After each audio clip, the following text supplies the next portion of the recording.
आज मुराद नहीं आया। आज मौका अच्छा है, साहब को कोई ना कोई कहानी सुनानी पड़ेगी। ओए शहजाद, मुराद नहीं आया आज, और मेरी गाड़ी भी नहीं अभी तक साफ हुई।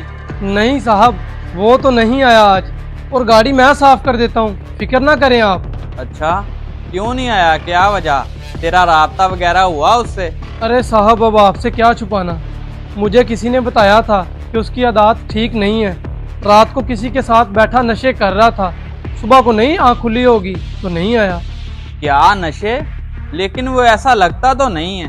अरे नहीं नहीं साहब, आपको नहीं पता, वो तो अपने पूरे गांव में मशहूर है। मैंने तो ऐसे ही मुरवत में कभी आपके सामने नाम ही नहीं लिया। जैसा उसका किरदार है ऐसा बंदा घर में रखने के काबिल नहीं है। बेहतर यही है आप कोई नया ड्राइवर रख लें, आपको ड्राइवरों की कमी थोड़ी है। सही सही, अच्छा किया तुमने मुझे बता दिया। मैं करता हूँ कोई बंदोबस्त। अब तो मुराद का पता हर हाल में फाश होकर ही रहेगा, क्योंकि जो जो झूठी बातें मैंने साहब को बता दी है ना, साहब किसी भी सूरत इसको अपने घर में नहीं रखेंगे। अब इस घर में सिर्फ ड्राइवर आएगा तो मेरा भाई ही, और कोई नहीं।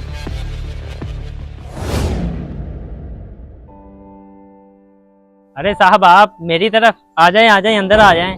नहीं नहीं, मैं तो बस ये पूछने आया हूँ कि आज तुम काम पे क्यों नहीं आए, और तुम्हारा नंबर भी बंद जा रहा है।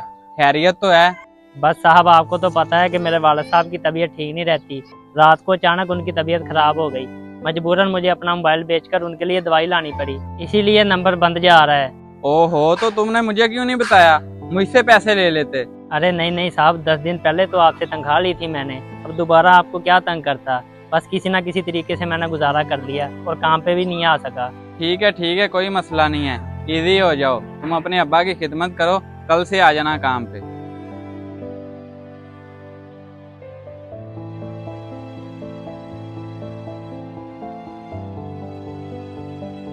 इस बेचारे का तो बाप बीमार है, लेकिन शहजाद ने इसके बारे में झूठ क्यों बोला?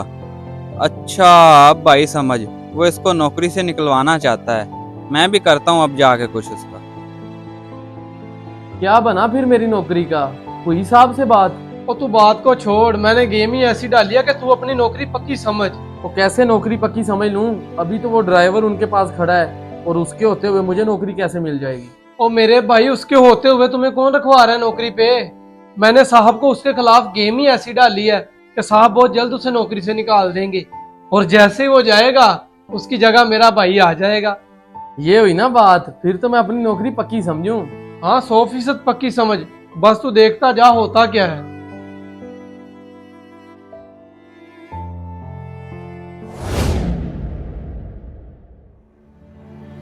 साहब, फिर आपने क्या सोचा ड्राइवर के बारे में? मैंने तुम्हारी बात को काफी गौर से सोचा है, और इस नतीजे पे पहुंचा हूँ कि तुम बिल्कुल ठीक कह रहे थे। इस तरह गैर लोगों को घर में रखना मुनासिब नहीं है। जी जी साहब, मैं इसीलिए तो आपको कह रहा हूँ कि जल्द से जल्द कोई फैसला कर लें। फैसला तो मैंने कर लिया है, इसलिए अब तुम छुट्टी करो, और कल से काम पे आने की कोई जरूरत नहीं है। मैंने फैसला कर लिया है कि अब सिर्फ घर में मैं मुलाजमा ही रखूंगा, ताकि गैर मर्द का कोई अमल दखल ही ना हो। अरे साहब, ये क्या कह रहे हैं आप? मुझे भी काम से निकाल रहे हैं आप? हाँ तो और क्या, तुमने खुद ही तो मुझे समझाया है। अब जब मैंने फैसला कर लिया है तो तुझे नागवार गुजर रहा है। चलो शाबाश, अब छुट्टी करो, कहीं और जाके काम ढूंढो। चलो शाबाश।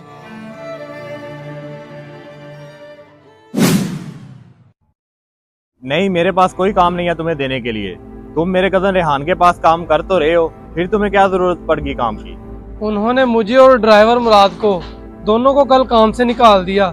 सुबह से काम ढूंढ रहा हूँ, कहीं से भी काम नहीं मिला, इसलिए मजबूरन आपके पास आया हूँ। नहीं, उसने मुराद को तो नहीं निकाला काम से। अभी सुबह तो मेरे पास आया था कुछ सामान उठाने। क्या मुराद को नहीं निकाला उन्होंने काम से? आप सच कह रहे हैं? हाँ, भला मैं क्यों झूठ बोलूंगा तुमसे? तुम खुद जाके मुराद से पूछ लो, वो बता देगा तुम्हें। अच्छा, चले ठीक है जी, बहुत शुक्रिया।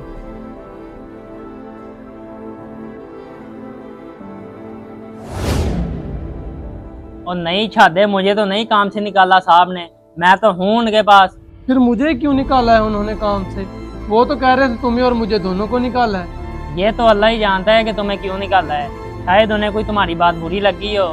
लेकिन यार, मैंने तो कभी कोई ऐसी बात नहीं की जो उन्हें बुरी लगी हो। मैंने तो हमेशा उनके हर हुक्म पे जी हजूरी की है। अब तो कहीं और पे मुलाजमत भी नहीं मिल रही, क्या करूं? हाँ भाई, मैं समझ सकता हूँ। तू ऐसा कर, उनके किसी जानने वाले से सिफारिश डलवा ले, शायद वो तुम्हें वापस काम पे रख लें। हाँ ये ठीक है, मैं करता हूँ कुछ। बस तू फिक्र ना कर, अल्लाह खैर करेगा। रेहान, क्या वजह हुई तुमने शहजाद को काम से निकाल दिया? कोई खास वजह तो नहीं थी एहसन भाई, बस मैं सोच रहा हूँ कि अनकरीब कोई मुलाजमा ही घर में रख लूँ। चलो, जब तक मुलाजमा नहीं मिलती इस बेचारे को रख लो काम पे। इस बेचारे को इतनी जल्दी क्यों हटा दिया काम से? चलें जैसा आप कहें। क्या वो आपके पास पहुँच गया सिफारिश करवाने? हाँ, मेरे पास ही आया हुआ है, गरीब बंदा है बेचारा, बहुत परेशान है। चलें ठीक है, आप भेज दें उसे मेरे पास, मैं कर लेता हूँ। हाँ, मेरी बात होगी है उससे, तुम काम पे चले जाओ। बहुत शुक्रिया साहब जी, आपका बहुत शुक्रिया। साहब, मेरी ऐसी कौन सी बात आपको बुरी लग गई जो आपने मुझे काम से निकाल दिया? वो तुमने कहावत तो सुनी होगी कि जब कोई शख्स किसी दूसरे के लिए गड्ढा खोदता है तो सबसे पहले खुद उसमें गिरता है, और तुमने तो अपने पाँव पर खुद कुल्हाड़ी मारी है। क्या मतलब साहब, मैं कुछ समझा नहीं। इतने बोले हो नहीं तुम जितना बनने की कोशिश कर रहे हो। मुराद के बारे में तुमने कितनी गलत बातें की हैं, जबकि हकीकत में तो ऐसा कुछ नहीं है। तुम जानबूझ के इसको नौकरी से निकलवाना चाहते थे। शर्म आनी चाहिए तुम्हें। साहब मुझे माफ कर दें, मुझसे गलती हो गई। असल में मेरा भाई भी बेरोजगार था, इसलिए मैंने सोचा। इसलिए तुमने सोचा कि तुम इसके रिज्क में लात मरवा के अपने भाई का रिज्क लगवा दोगे। मगर मत बोलो कि रिज्क देने वाली जात सिर्फ अल्लाह की है। उसको नौकरी से निकलवाने चले थे और अपनी मुलाजमत से हाथ धो बैठे। अब ये माफी मुझसे नहीं, उससे मांगो जिसके बारे में तुमने इतनी गलत बातें की हैं। यार मुराद, मुझसे गलती हो गई है, मैं लालच में आ गया था। प्लीज मुझे माफ कर दे, मैं आइंदा कभी ऐसी गलती नहीं करूंगा। शहजाद, मैंने तुझे माफ किया। साहब जी, मेरे दिल में इसके लिए कोई मैल नहीं है, आप इसे वापस रख लें काम पर।